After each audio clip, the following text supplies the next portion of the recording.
Yes, maybe, sort of, kind of. Awesome.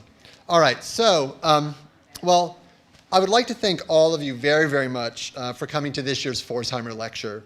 That goes for everybody in this room and everybody watching online, whether now on October 6, 2022, or months, maybe years down the road on YouTube. Your support of the Ransom Center and its programs, especially with COVID still being very much a real thing, is hugely, hugely appreciated. And I'm especially pleased, naturally, to see a strong turnout for ye olde content, which is very much my wheelhouse. Thanks, too, to the Ransom Center team that has put in the work to make this possible. Shout-outs in particular are due to Kathy, Cheryl, Doug, Elizabeth, Phoebe, Randy, Anne, and our amazing visitor services team, our docents, and our guards, all of whom are equally amazing. As the name suggests, this annual series is supported by a generous endowment from the Carl and Lily Pforzheimer Foundation. My name is Aaron T. Pratt, and as many of you will know, I work here at the center as well, the Carl and Lily Pforzheimer Curator of Early Books and Manuscripts.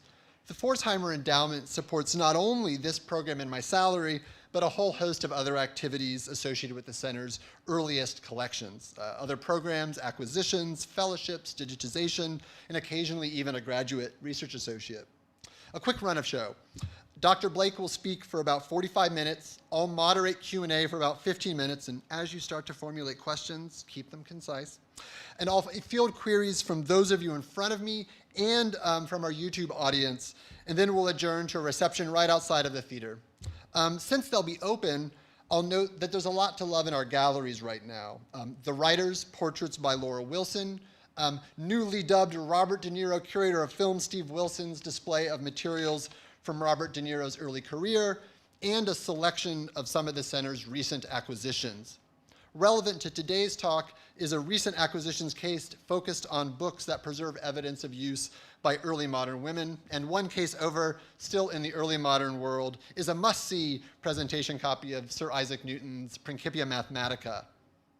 I sincerely hope you'll check all of it out, and as always, there's great material and great research by our staff on display. Okay, so our speaker tonight is Dr. Liza Blake, Associate Professor of English at the University of Toronto and of English and Drama at UToronto, Mississauga. Much like her kindness and generosity as both a scholar and a human, sometimes those can be mutually exclusive, her research interests and publications are abundant and wide-ranging. The intersecting histories of literature, science, and philosophy, women writers, book history, bibliography, and textual editing, and asexuality studies.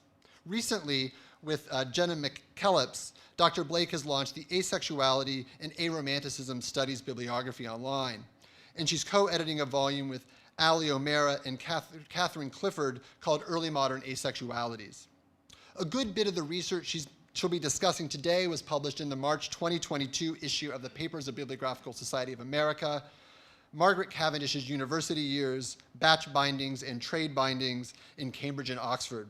And very excitingly, and I don't say that euphemistically, Liza is working with co-editors Sean Moore and Jacob Tatalian and Punctum Books on the complete works of Margaret Cavendish. This 20-volume set will be available both in print, affordably, and in freely downloadable PDFs that'll be great for teaching and reuse. What a gift this will be. Okay, so with that, let's welcome Dr. Blake, who will let us know how a 17th century woman writer can revitalize the history of the book. Let's welcome her.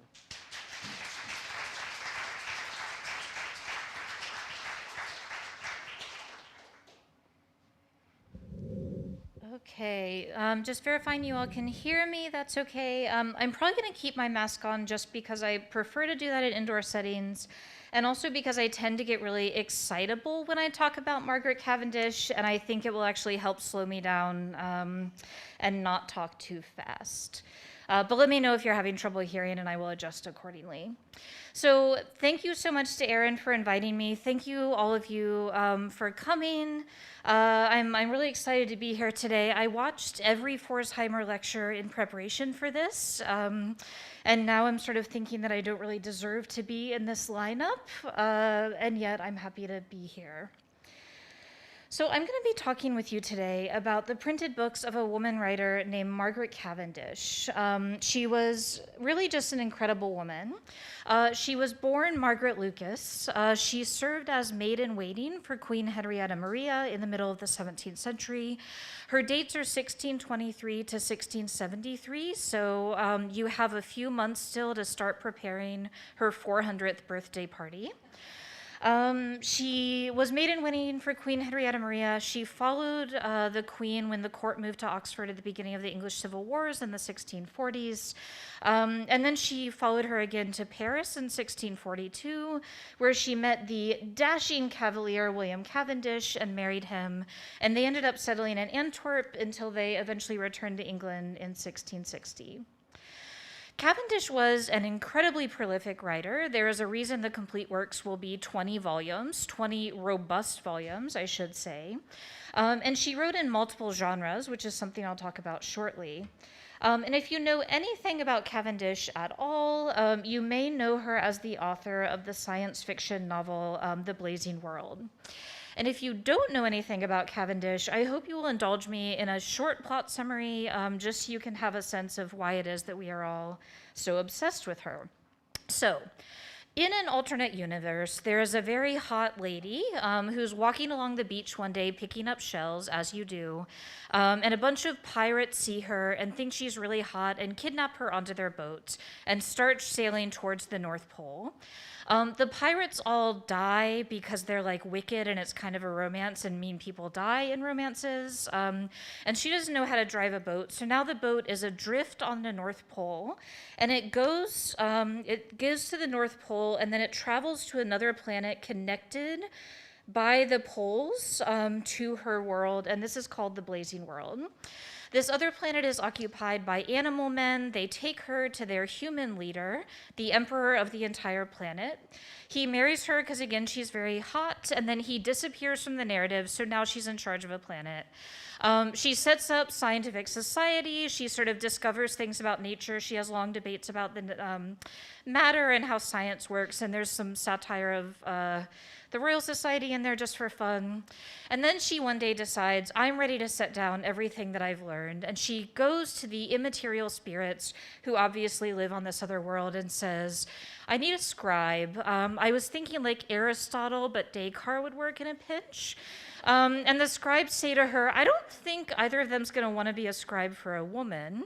And so they recommend that she call instead upon the Duchess of Newcastle. So the Duchess of Newcastle's soul gets brought in from another universe. And now there's like two people that are kind of Margaret Cavendish in the narrative. And they talk about philosophy and politics. The two souls travel back to our planet, Cavendish's planet, and enter the body of William Cavendish. And they have a platonic soul threesome. And then there's like a allegorical thing with fortune. And then in part two, and yes, that was only part one, in part two of the narrative, the Empress learns that her home planet is in trouble and sort of brings an army back to it. And there's sort of like creepy, violent colonial fantasy where she takes over the entire world, and that's fun too. So if that doesn't intrigue you and make you want to learn more about Cavendish and or read her, there's not really much else I can do for you. Now, The Blazing World is one of only many things published by Margaret Cavendish, and you actually probably won't be able to make out all the titles here because I had to make the font so small to fit them all on one slide. I have color-coded them by genre, so red is poems, green is natural philosophy, blue is sort of non-fiction-y, and orange is sort of fiction-y. As you can see, there's a lot of different stuff. There's a lot of different genres. She wrote poems, plays, letters, treatises, speculative philosophy, and speeches she would give if only anyone would ever invite her to give a speech. That's a book called The Orations. Now, importantly for what I want to talk about today, she published exclusively in print. She would actually have backup copies of her books made in manuscript and handwritten copies before sending them. But then she tells us as soon as the print books arrived, she would burn those manuscript copies. She wanted to live in print. And I'll argue for you today that her unique and fascinating relationship to her own printed books can help us critically examine what we think we know about early modern print, and can also help us reorient the fields of early modern book history and textual bibliography. So my argument in short is that early modern book history has been warped by a kind of over-fixation on one author in particular. And I won't say who I mean by that. But as a kind of thought experiment, what I want to do today is talk about what the study of early modern printed books might look like, or might have looked like, if the field had developed by paying attention to someone like Margaret Cavendish, instead of, or even in addition to, Shakespeare, as sort of representative of early modern writers in print. When we think about hand-pressed printed books of the 16th and 17th centuries in Western Europe, we have a fairly clear idea, I think, of how things normally proceeded. An author or an agent of the author, either authorized or unauthorized, would provide a manuscript to a printer. The printer would transform that manuscript into a printed book, setting the type, locking it into forms, adding furniture, inking the type, pressing paper, drying the paper, and then putting it in order, and then sending it either bound or unbound to the print shop to be sold to readers. Now, how involved an author would be in the various stages of printing might vary. As far as we can tell, for instance, a playwright like Shakespeare had very little oversight over the printing of his plays, while Shakespeare's contemporary Ben Jonson very closely supervised the printing of some of his works, no doubt greatly annoying his printers in the process. But in recent years, a group of scholars working under the umbrella of feminist bibliography have asked us to rethink both the sort of standard stories we tell about early prints and the methods that we use to tell them. So Kate Osmond's essay, Rationale for Feminist Bibliography, for instance, advocates for, quote, the use of bibliographic methodologies to revise how book history and related fields categorize and analyze women's texts and labor. So you might notice, for instance, that though the early modern print shop that that's sort of pictured in this engraving is full of workers, there's not really a woman to be found in there. But recent scholarship by Sarah Neville and Heidi Craig, just to name two of a very large sort of pool, has highlighted the work of historical women printers, in the case of Sarah Neville, and rag pickers, or the women who harvested the rags that were used to make early modern paper, from Heidi Craig. Another important intervention in these sort of conversations, and one that I hope to continue today, a sort of intervention I hope to build on, has been to focus on the printed books of women writers. So not just women working in the print shop, but women writers as well. Though doing so while remembering Sarah Werner's important caveat that feminist bibliographers need not just to enlarge their subject matter, so to do the same thing they always do, but now with girls too, but also to rethink the methodologies that they use to study early printed books. So I'm going to draw today on a survey, a sort of summary of my work with Cavendish's surviving books. I have in the last 5 years visited over 120 libraries and collections, annoyed well over 120 librarians, and seen over 800 copies of her books. My findings from this research will allow me to argue that paying attention to Cavendish's printed work requires a different kind of textual bibliography than we often get in schools. One attentive not just to the ideal copy of a book as it emerges from the print house, which I'll talk about in just a little bit.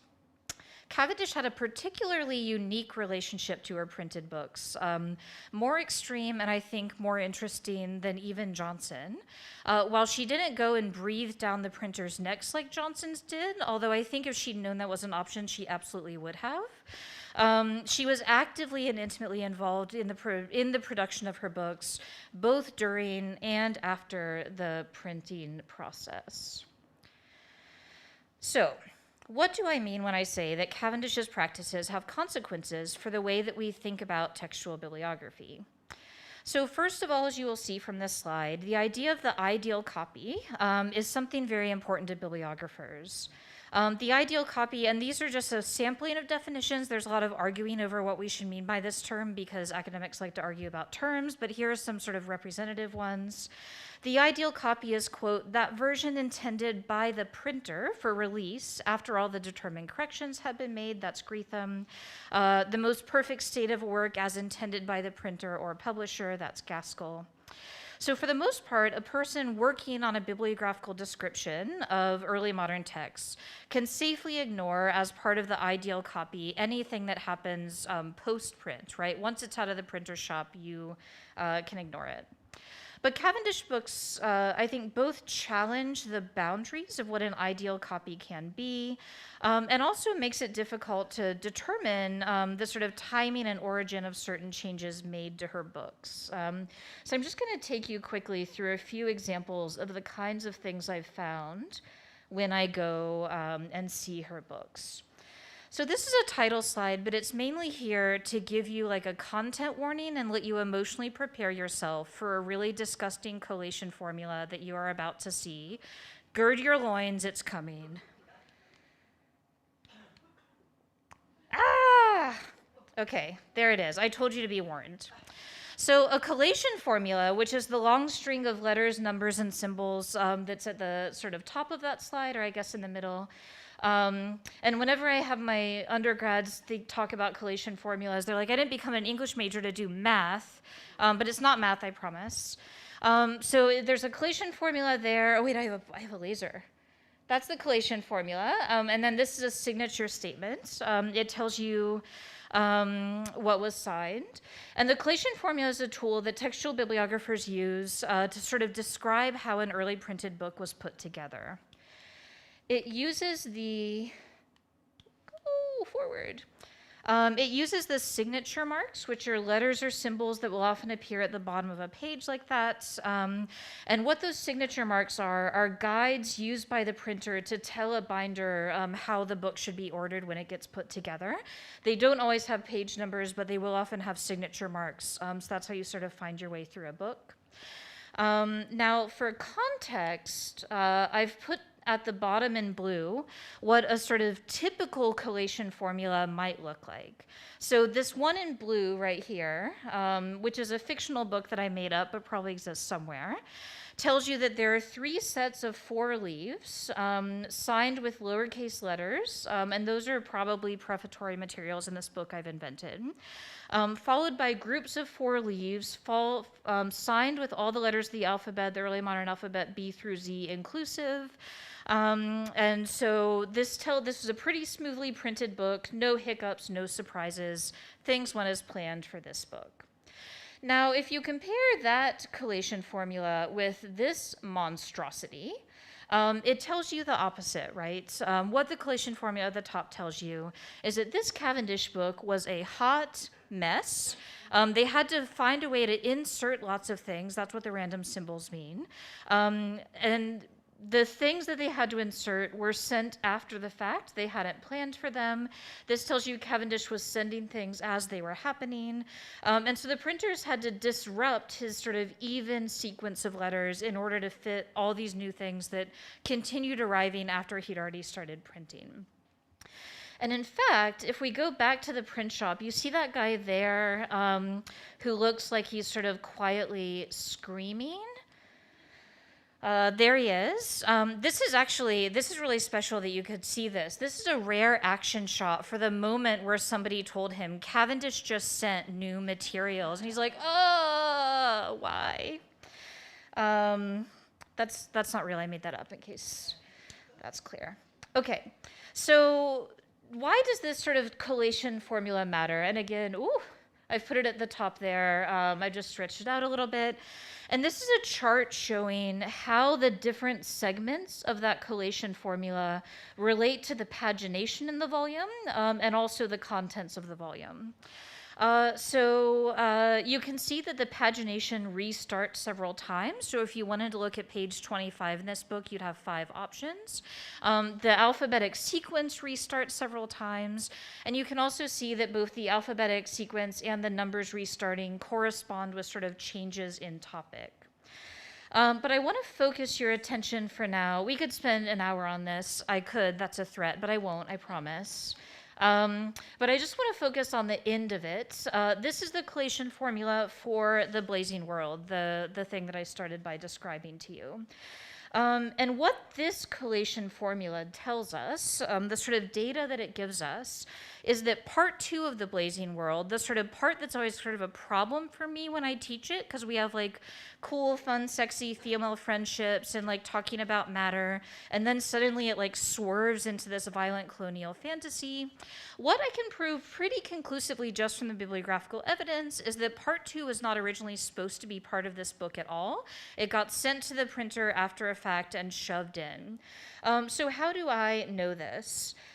You can see that the main text ran B through 2H, and then you have 2I. So part 1 and the epilogue were originally printed as a continuous whole, and this other one gets included. These are signed with italics. You'll also see that the pagination is mainly continuous, and then there's a new set of pagination here. You can also see it in the change of the running titles that appear at the top of the page. So it had been so long, the printer had completely taken down all the furniture and had to add new running titles. And he was apparently mad at her because the N wasn't swishy and adorable anymore. Now it's just a regular N. You have to take your petty revenge when you can. And then the real sort of smoking gun of evidence, in addition to all of this, is the hand corrections that get made to a lot of individual copies. So 121 gets crossed out, so it's less obvious because it's now across from page 34 with part 2, and it looks jarring.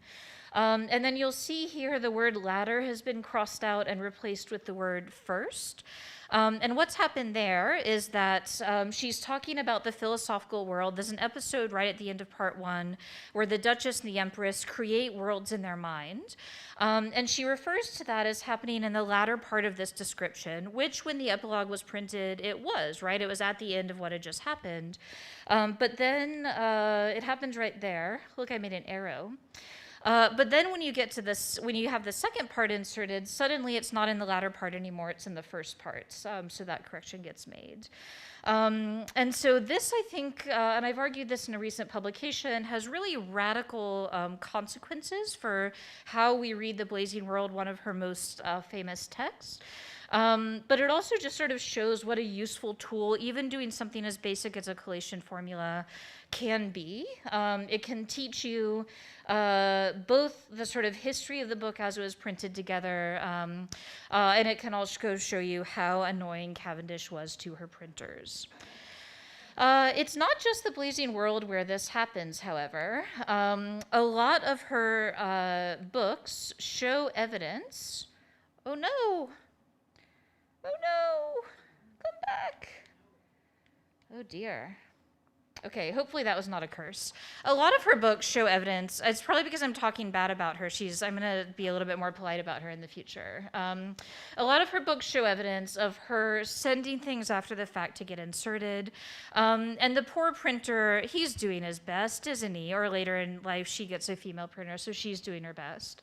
But he doesn't actually know where these are meant to go, and you have these sort of weird signatures. And when you look at different copies, you can see I've color-coded the parts that move around. And you can see that the people who are binding these are like, I don't know where to put this, and they just find a place to insert it. This is the 1663 Philosophical and Physical Opinions. It's one of her treatises. You can see it as well in her collection of short stories. Oh dear. Okay, you can see as well in her collection of short stories, the nature's pictures. Again, I've color-coded the parts that move around. And it's not just like two variant arrangements. They don't know where to put any of these things. Rebecca Ballard has published about the fact that the prefatory materials move around and are not all of them are included in all copies. Those are the sort of red ones, but then it goes beyond the prefatory materials as well. In short, what the often sort of disastrous collation formulas tell us about Cavendish is that she was very actively intervening, was constantly adding more materials. And here you can see versions where the printer or the binder still didn't quite get things in the right direction. So she, in the case of this one, or her secretaries, in the case of these two, have to add notes about what order things are actually meant to be read in because they still weren't really bound properly. But her involvement with printing, oh, I'm really struggling with this. Don't look at that yet. You don't see that. Okay. Involvement didn't end in the print house. The title slide said now we're going to talk about after printing.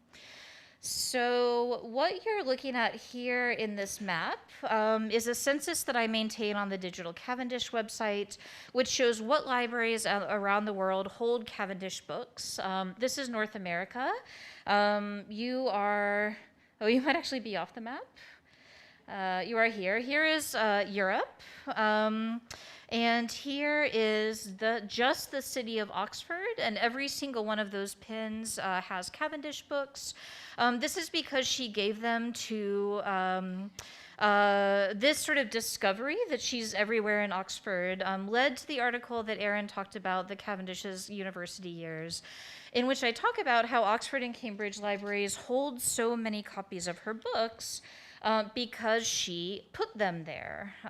She wanted to make sure that scholars in Cambridge and Oxford were reading her.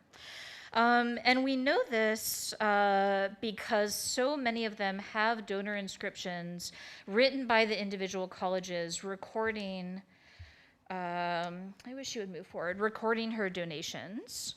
And what I found when I actually went to Cambridge and Oxford to look at these is that many of the bindings matched across colleges. So here's the 1662 orations held at Sydney, Sussex, Cambridge. Here it is at Trinity, and here's the 1663 PPO held at Corpus Christi, all the same basic binding, right? Likewise, these two books, the orations and the PPO, match across colleges. So here's the orations in one Oxford college, here it is in another, and here's the PPO in an Oxford college. Now, to more systematically describe these bindings, and this is where you're going to start judging me, I made these charts of what fillets, what decorative rolls and lines appear on the different books, and I gave them little code names. I also made a chart of the different fleurons. What are you doing? Okay, I made a chart of the little fleurons, or the sort of decorative stamps that get used. Having codified these, I then made cheat sheets with diagrammatic drawings of what appears on which copy. And I gave these sort of basic binding patterns, code names. So this one, for example, is C304. And this allowed me, giving all these patterns their own individual codes, allowed me to so here's one binding pattern, here's another, and then here there's three different ones that appear on one of her books. I'm sorry, I'm really struggling to get all of my slides to advance. Oh, my mouse appeared.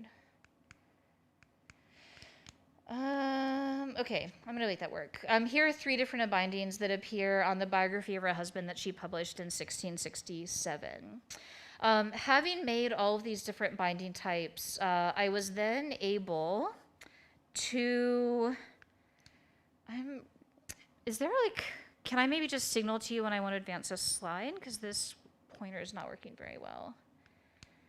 I was then able to make this, which I call my rainbow chart. And here's how to read this. So every individual box is a different book.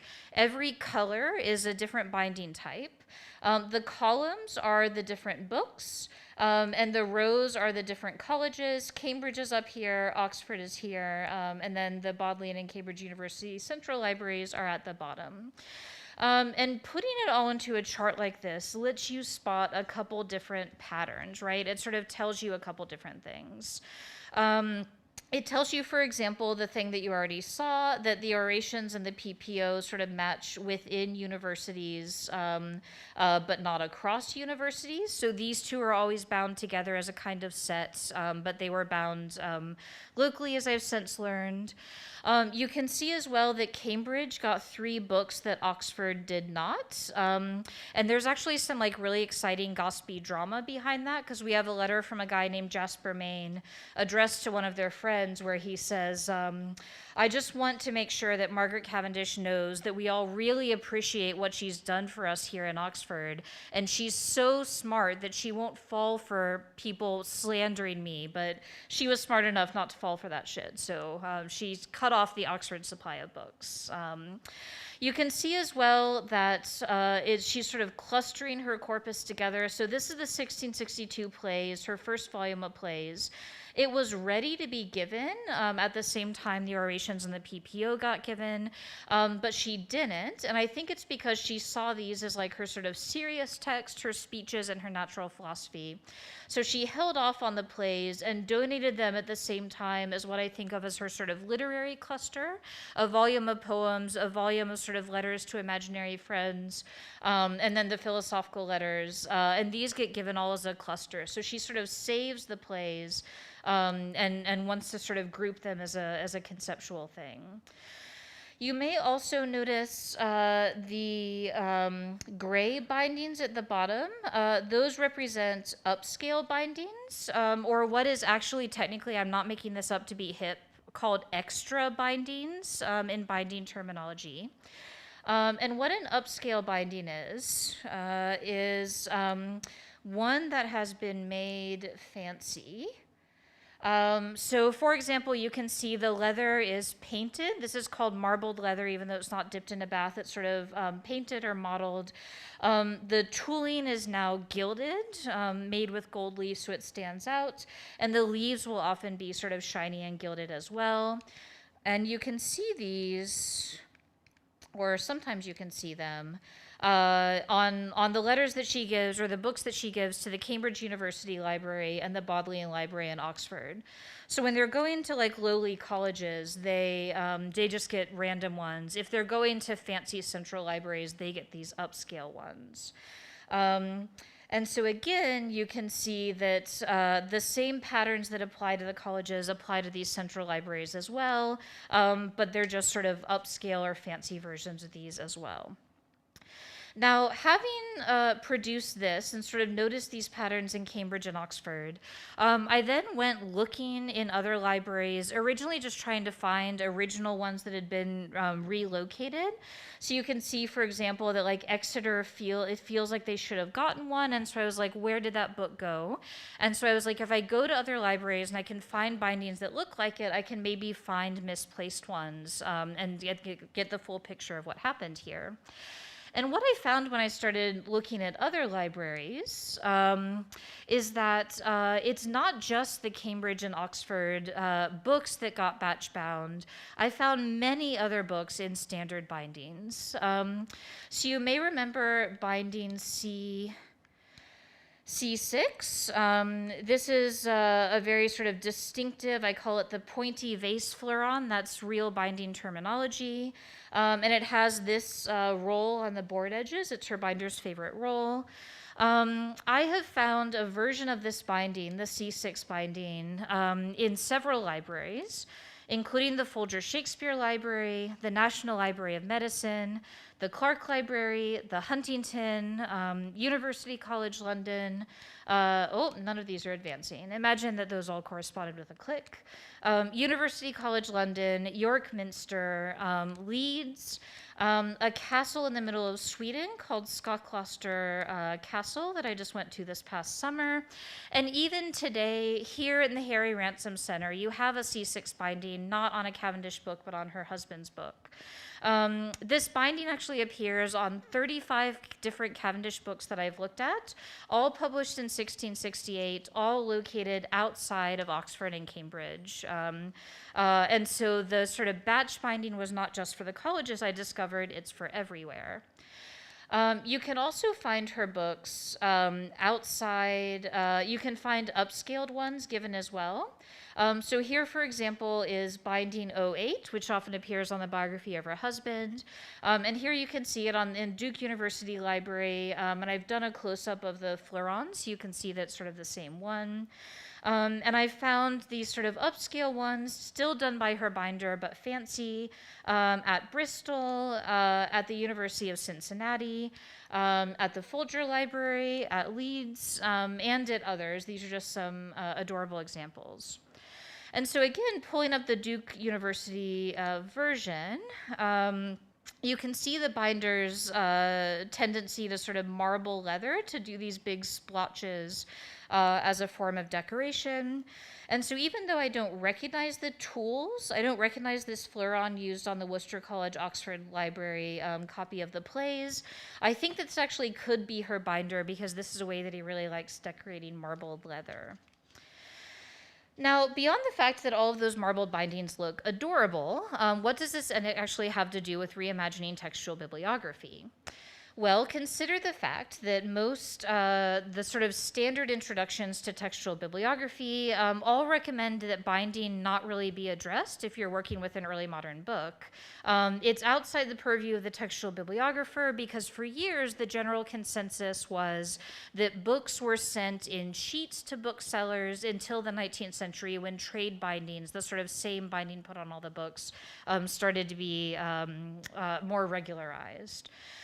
In 2004, so actually not that long ago, a scholar named Stuart Bennett published a book arguing that trade bindings, the sort of mass-produced bindings ordered either by booksellers or by publishers, were actually much more common in the early modern period than many people had thought.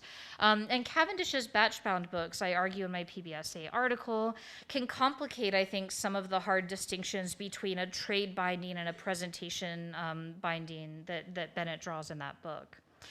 But why did it take us so long to figure this out? Why was it only 2004 where we finally got rid of that sort of commonly held consensus that books just didn't happen like this in the early modern period?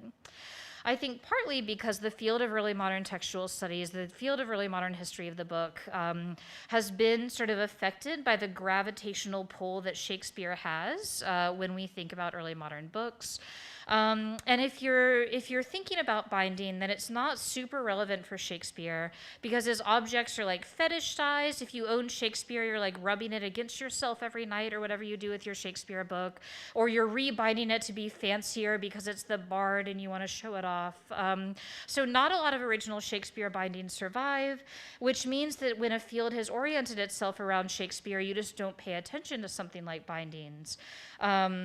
And so one of my arguments, again, is that by paying attention to other authors, by paying attention to women authors, we can learn to ask different questions of books than we do if we just study Shakespeare. Now, at the risk of sounding like a television show trying to sell you a new way to chop vegetables, but wait, there's more. Namely, there's so much more interesting stuff that you can find in Cavendish's books that she's doing to her books post-print. So next I want to talk about her Sammelbande. And don't worry, I'm going to define that. So I've already told you about her sort of two-part publication, the first part of which is Observations upon Experimental Philosophy, the second part of which is The Blazing World. The sci-fi novel is sort of attached to a treatise where she made fun of scientists and called them little boys playing with toys, obsessed with microscopes. That book was the one that had the ultimately disastrous collation formula with which I began. Now, these two books were found together, right? The OEP title page advertises that it's going to be followed by this novel. And then she says in the preface of The Blazing World that she sort of discusses her decision to join a work of fancy to my philosophical and physical opinions.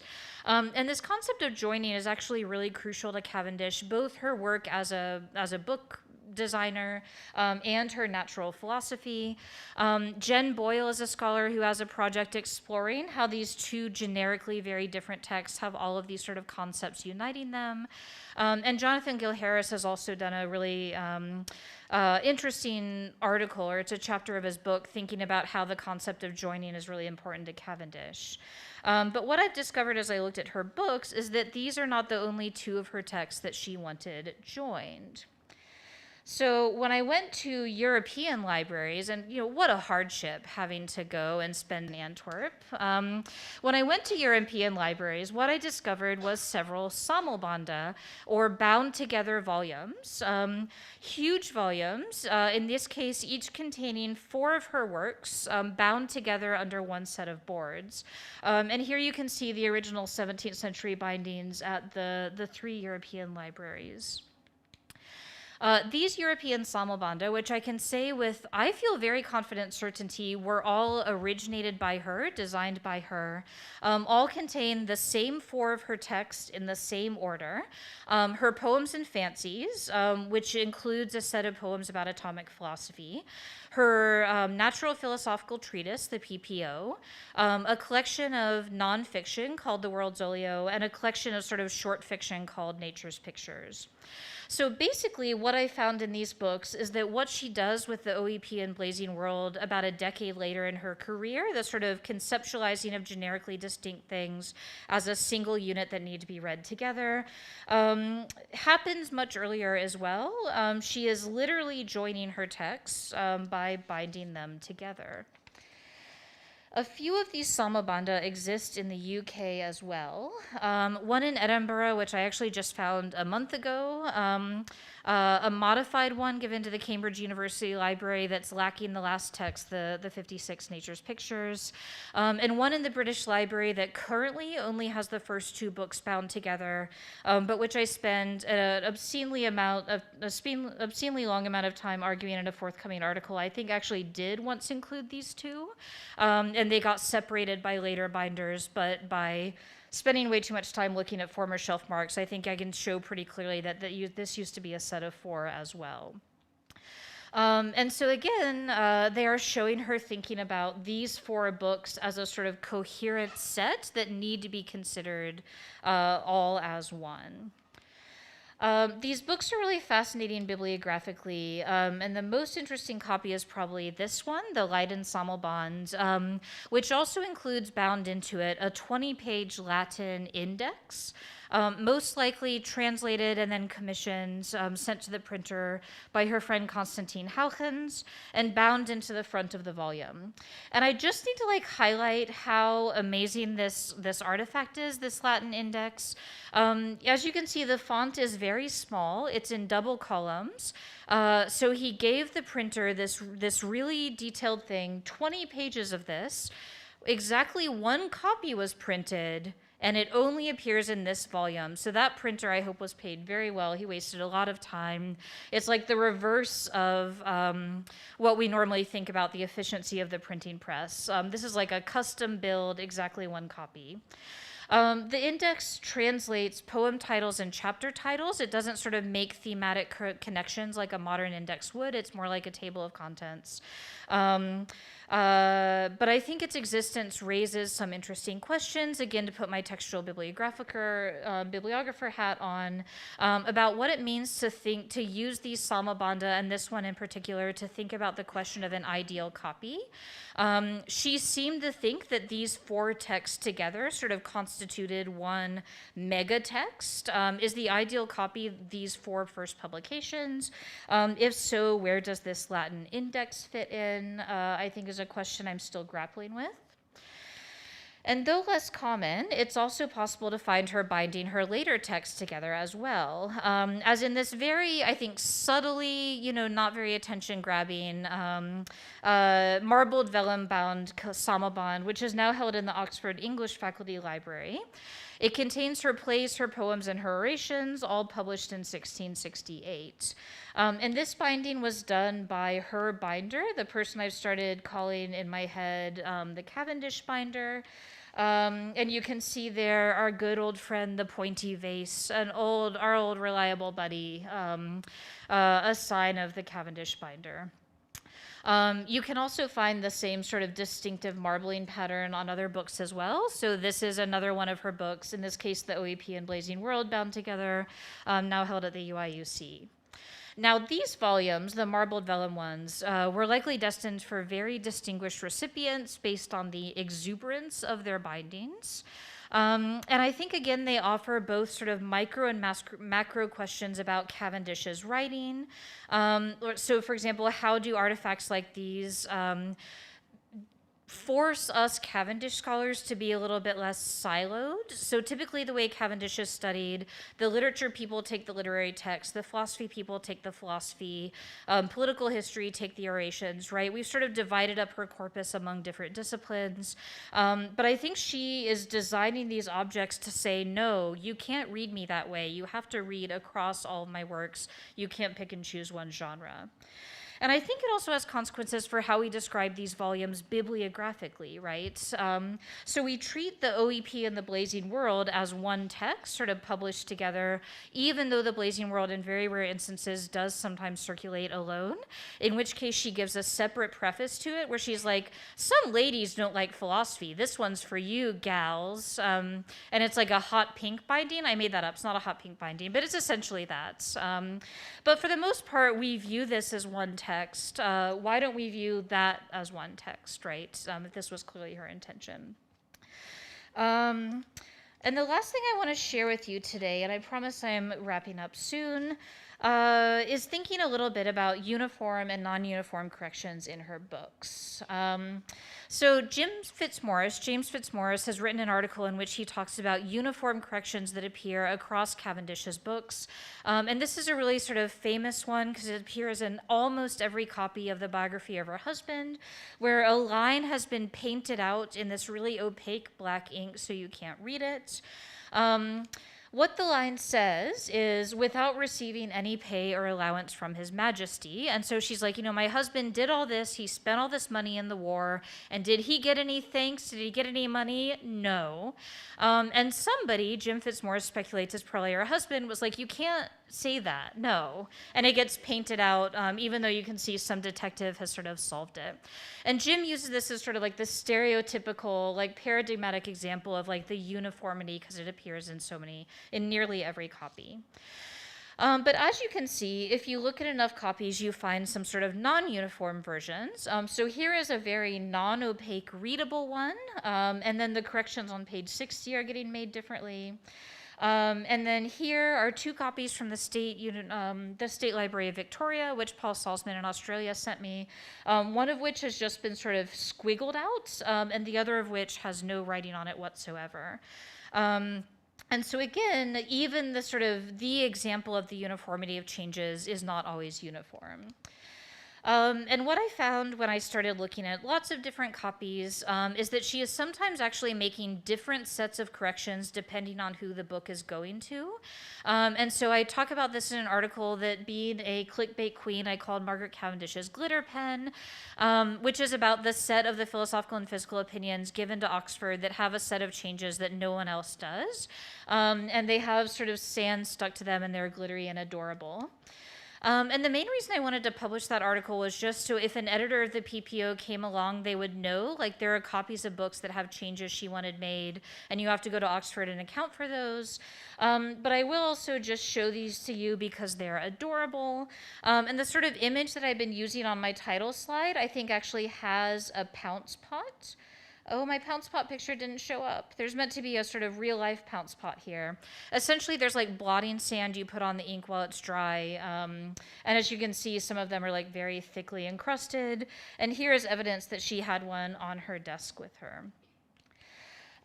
You can also get sort of, the changes will get made in most copies, but they'll be made differently. And I think that this indicates that they were made in phases. And so here are 3 copies of the orations held at Oxford, but you can see that changes are being made differently other time, maybe by different people.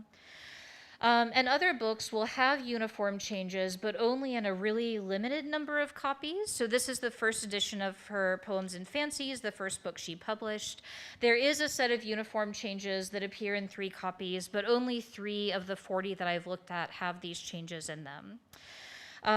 Still other books have corrections in her own handwriting. So here's just a really quick introduction to her hand.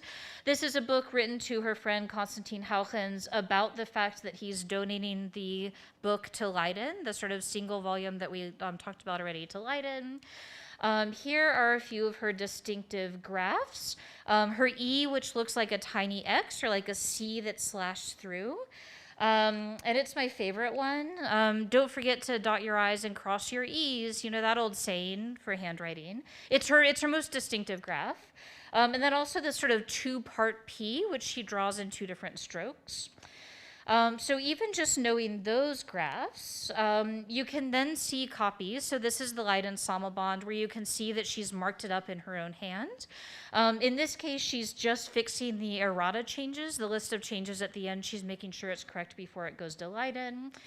But then in other copies I found, she's annotating them much more heavily, much more non-uniformly, and it really feels, I've started calling them reading copies, because she's marking different things in different books. Like every time she goes back and rereads herself, she sees different things other times.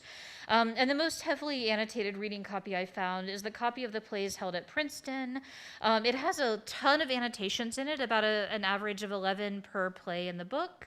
And some of them are really interesting. The one I'm really grappling with right now is the fact that in 11 different places in the volume, she changes the word effeminate, as in effeminate sex, to female.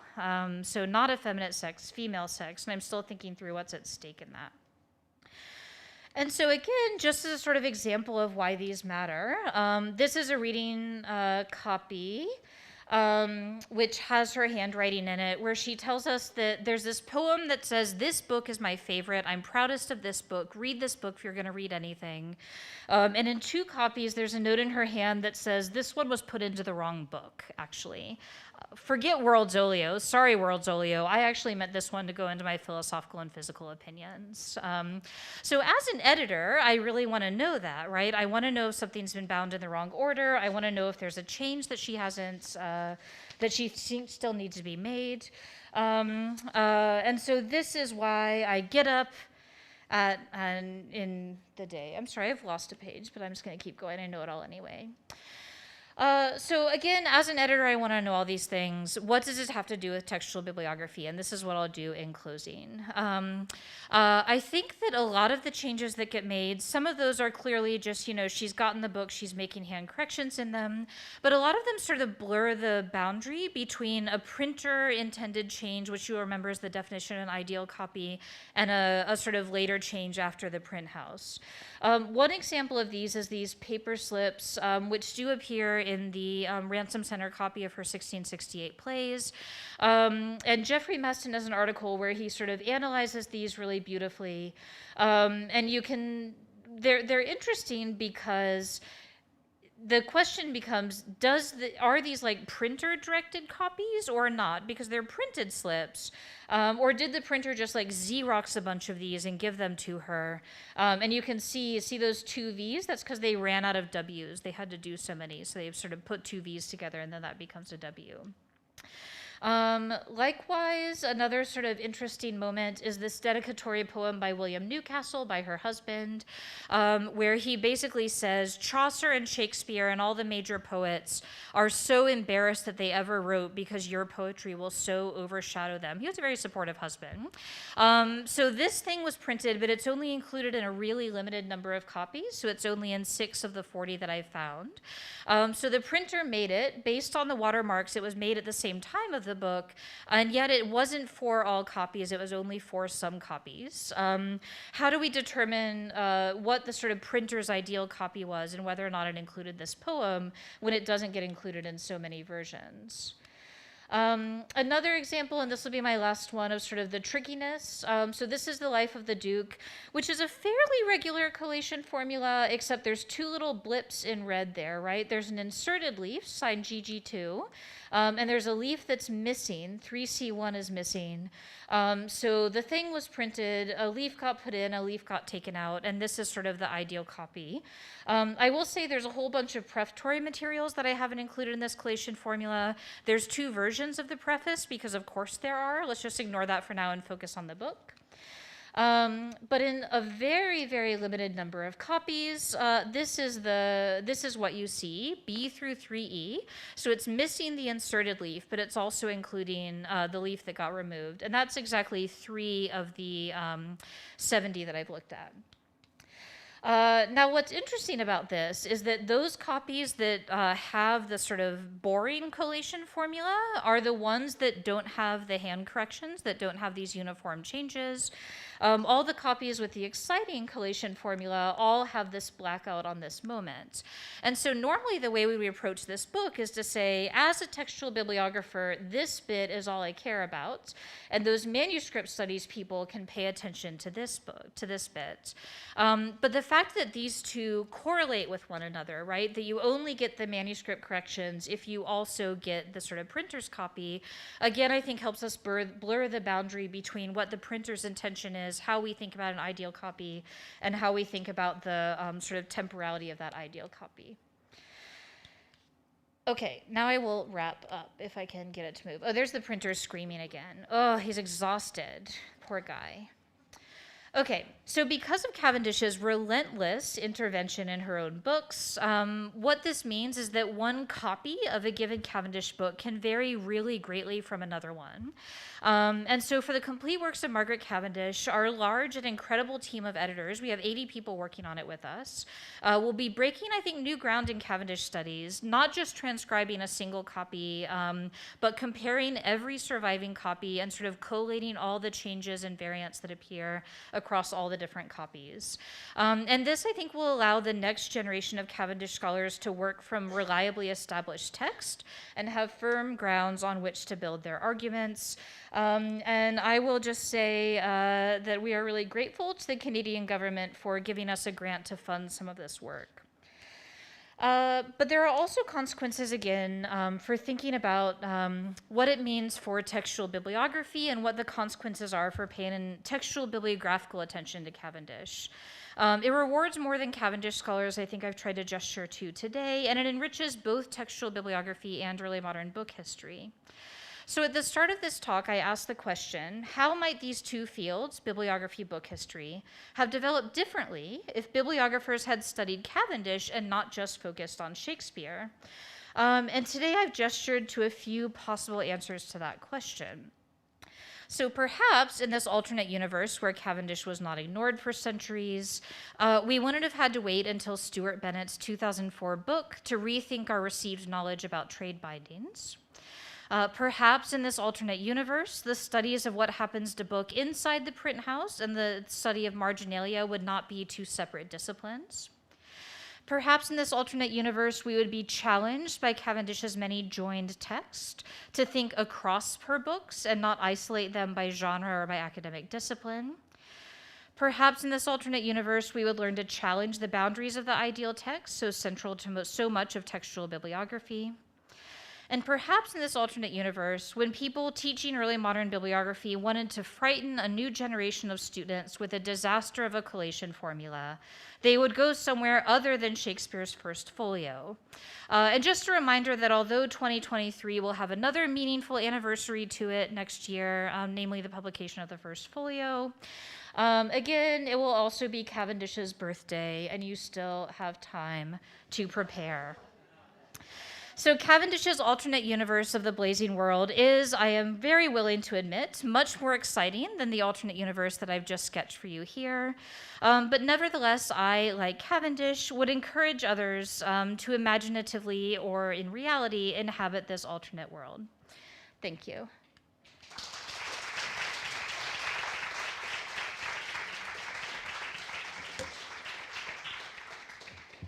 And that's just a list of some of this work has come out and some of it's forthcoming. So if you want the And if you can't access the articles, feel free to write me.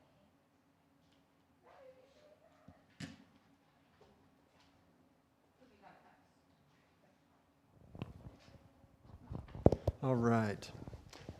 So, it's Q&A time. So I've got some online questions, but I'd like to start with somebody in the room here. Anybody have any questions for us today? For her, not for me. I'm not answering questions. Actually, he's going to be answering all the questions, this new performance piece. There's one there. Yes.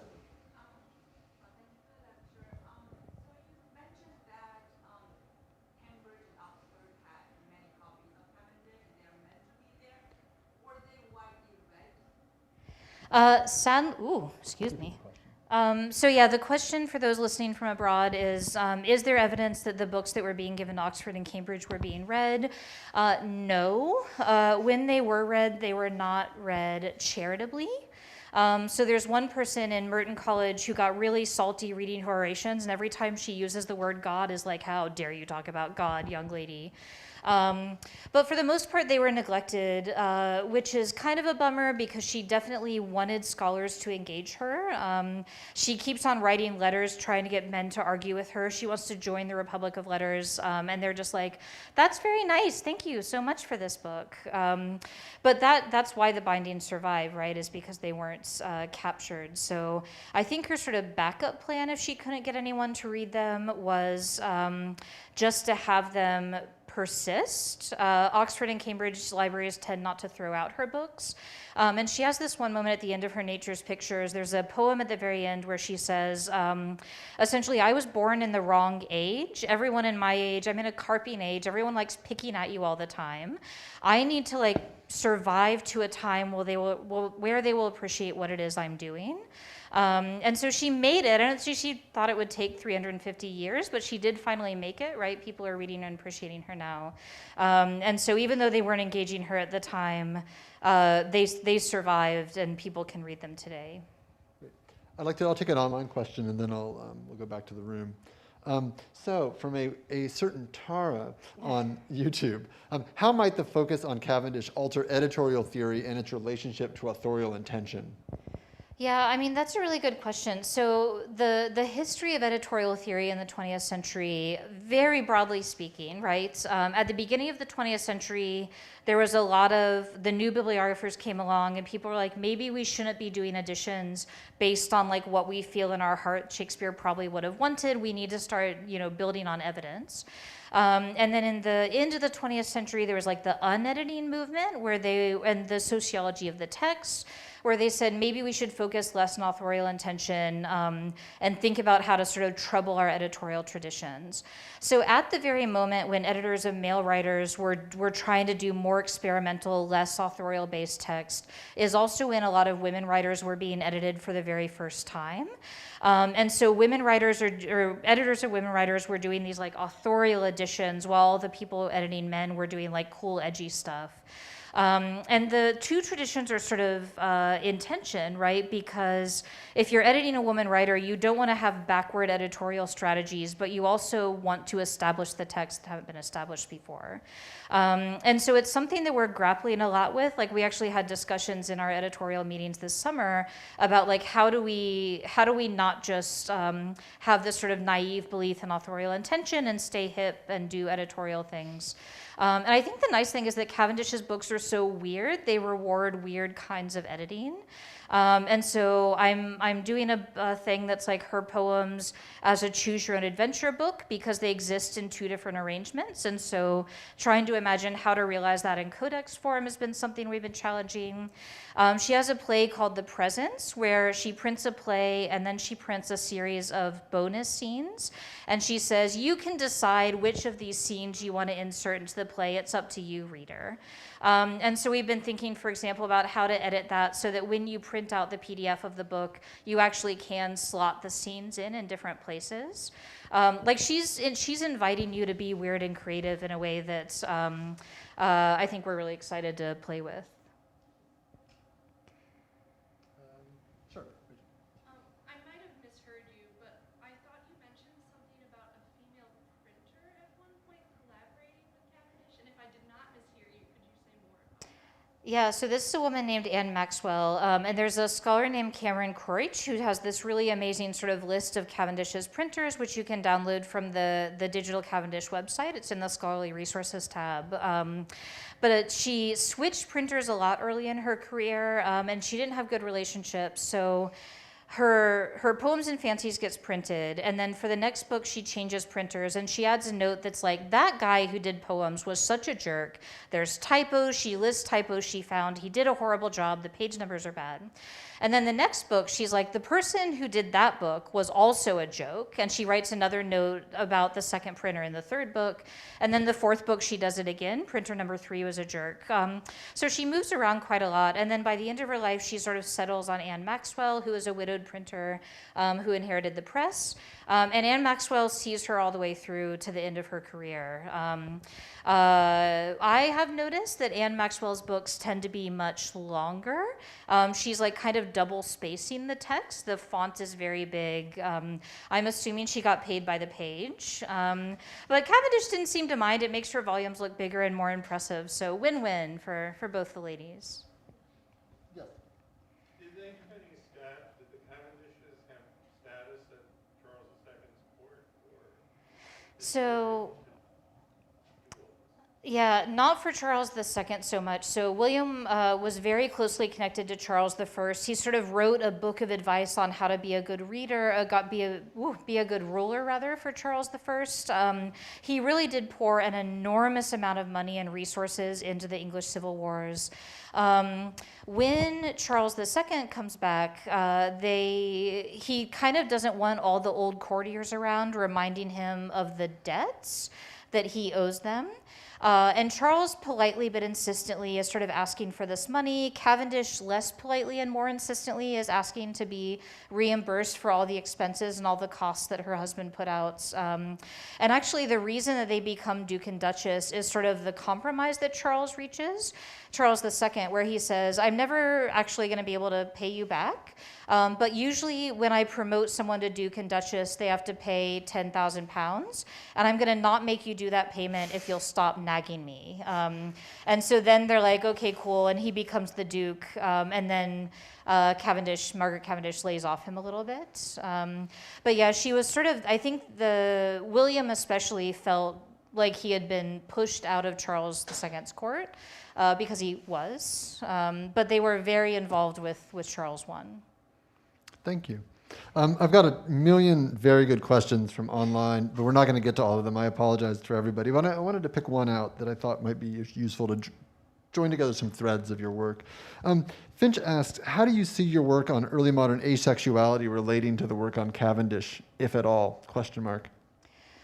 Oh, I mean, I have a lot of thoughts about that. So when I'm teaching an early modern asexualities class, which I am right now to graduate students, I assign Cavendish's Convented Pleasure. So Convented Pleasure is a play where a young woman, her father dies and he inherits the fortune, and she decides, now that I have money, I can live my dream, which is to set up a secular convent where no boys are allowed, and women and I will talk about philosophy all day, we'll act out plays, we'll eat delicious food and get drunk, and it'll be like the best sorority house ever, except no boys allowed.